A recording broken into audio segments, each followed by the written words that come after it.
Hello, and welcome to On the Hill, a UNC student television production. I'm Jared Warner, And I'm Jules Perkins. here to bring you news On the Hill. LAX Airport will now allow passengers to carry on small amounts of marijuana with them onto planes. With this new policy in place, passengers will truly be flying high. A Virginia man named Michael Dwayne Johnson was recently arrested after a supermarket accused him of rubbing produce on his backside and then returning it to the shelf. Although, with a name like Johnson, rubbing it on his backside really just robs this joke of being so much fun. Wait, what's wrong with that? That's how I always eat my bananas.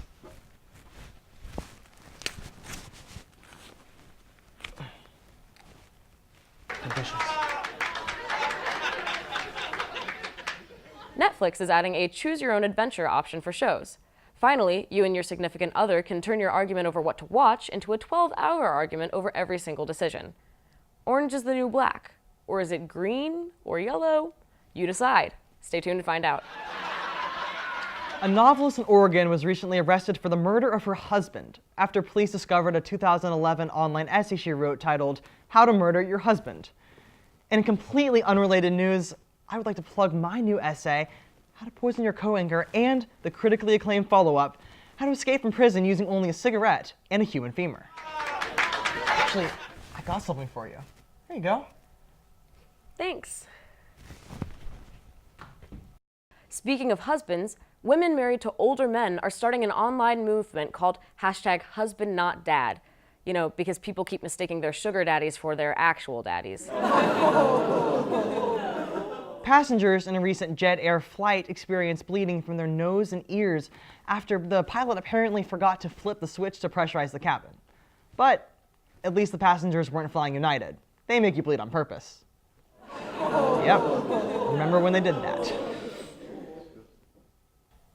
A two-headed copperhead was recently found in Virginia. But with a snake that inbred, I'm pretty sure it had to have come from a little bit further west than Virginia, if you catch my drift. You're referring to West Virginia, aren't you? Yeah. Speaking of snakes, oh, not that snake. I'm talking about Supreme Court nominee Brett Kavanaugh. Now, this is a pretty sensitive issue, but we here at On the Hill were fortunate enough to snag an interview with Judge Kavanaugh. Oh, he's actually inside that box. He's sort of a Schrödinger Supreme Court nominee because at the time of filming, we aren't sure if the nomination is alive or dead. Also, we wanted to shut Brett Kavanaugh in a box and never find out.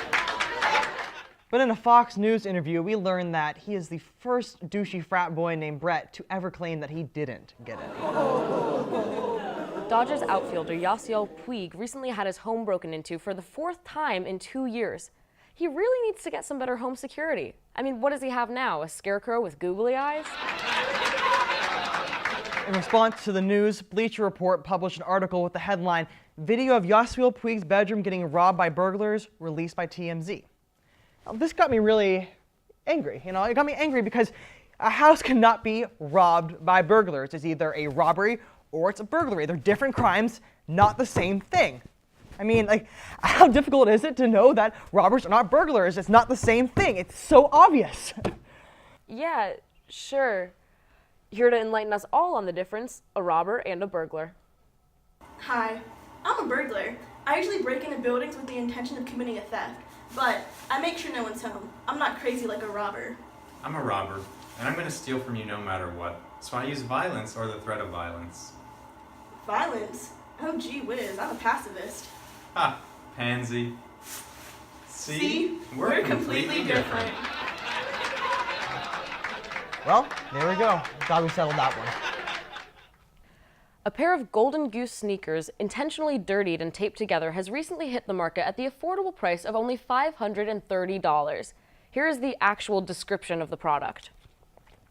Crumply Hold It All Together tape details a distressed leather sneaker in a retro low profile with a signature sidewall star and a grungy rubber cupsole.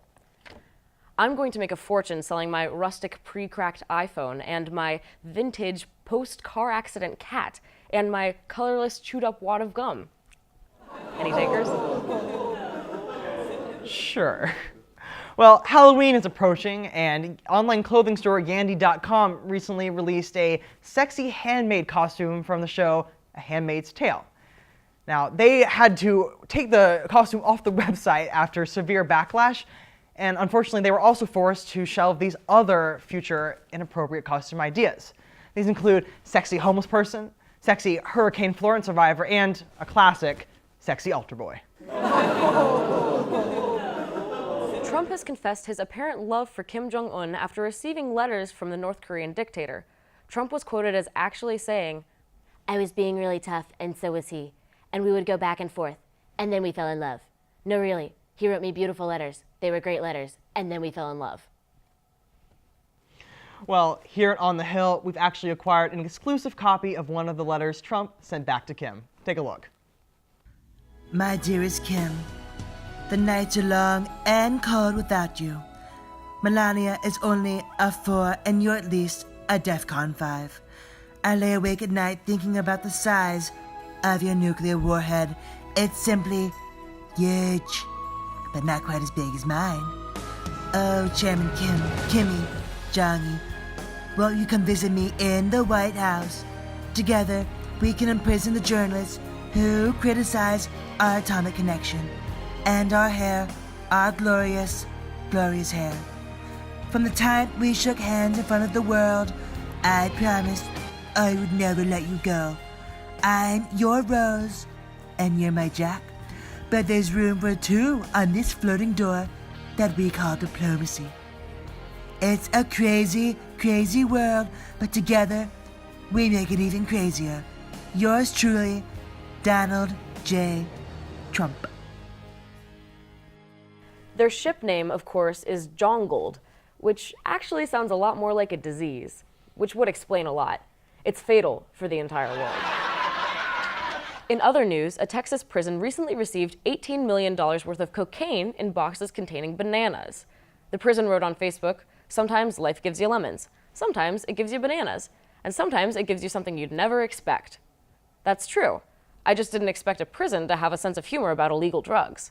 Good thing they show the same leniency towards their nonviolent offenders. That is shocking. I always buy my bananas from Texas prisons, but now I'm kind of starting to rethink that decision.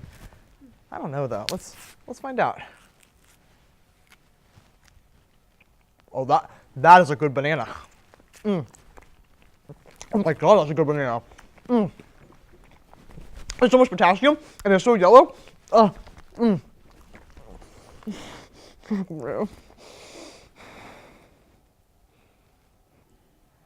Halloween is coming up, and that means that UNC students are gathering their costumes and getting ready to swarm Franklin Street. Need to keep UNC officials away from you and your drunken friends this holiday season? Go is the only thing guaranteed that UNC admin will not confront. Silent Sam. Might sound crazy, but think about it. You won't say anything you'll regret because you can't talk, and you'll make a bunch of new friends. Until you wake up the next day and realize that they were not in fact dressed as ghosts.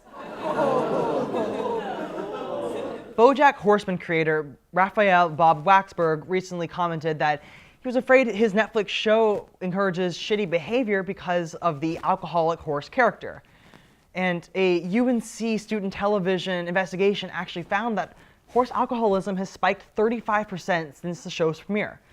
Because of this, we are excited to partner with the Glue Foundation for Horse Sobriety in order to spread awareness. If you or anyone you know is suffering from horse alcoholism, call the number on your screen right now. Do people call you a drunk mare behind your back? Do you need #horsehelp? Horse alcoholism isn't a joke.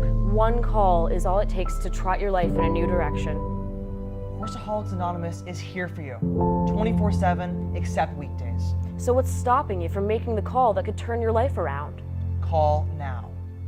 For a free equestrian consultation, call the number on your screen now. That's 1-800-AA-NAY. Once again, 1-800-AA-NAY. Call now. Annie, our reporter, is currently in England, so we thought we'd check in and see how she's doing. Hey guys, welcome to London, England. Today I'm standing in my dorm room where I'm about to show you the view I get to wake up to every morning. Big Ben. It's a majestic building. Nope, that's enough of that. Well, that was something. That's all we've got for today. Thank you for watching. And see you next time. On the Hill.